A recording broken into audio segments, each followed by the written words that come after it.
Well, we're roughly 48 hours from a winter storm hitting South Carolina, as Bill just outlined for us. The storm expected to bring treacherous conditions and safety hazards.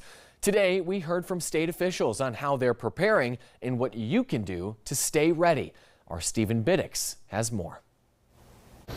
Governor Henry McMaster has already declared a state of emergency before this weekend's storm, now telling us he's been in contact with the federal government in case the state is in need of their assistance. We are ready. Winter precipitation appears to be heading towards South Carolina this weekend.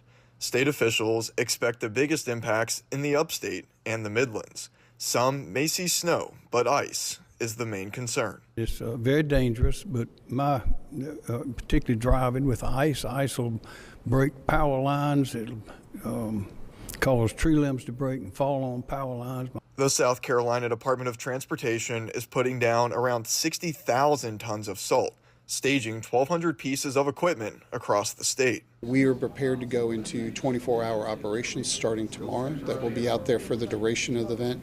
We're also bringing in contract resources, so debris clearing, cut and toss crews for any downed trees. Governor Henry McMaster says he's been in contact with Homeland Secretary Kristi Noem throughout the week, who is offering the federal government services if needed. Everybody's ready. Emergency Management Division is having conferences with the counties. We do this a lot, as you know, with hurricanes, but this is a little different when you have real cold weather like this. The Department of Transportation is upping staffing this weekend to nearly 4,000 employees, asking people to give their employees room on the road if you see them working. We are on it.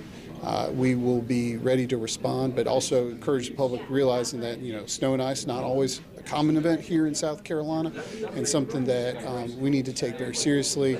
If you must drive, officials are urging you to go slower and to remember that four-wheel drive doesn't necessarily help you in the ice. South Carolina Emergency Management is also urging people to have supply kits with their essentials that can last more than 72 hours. Reporting from the State House, I'm Stephen Biddix.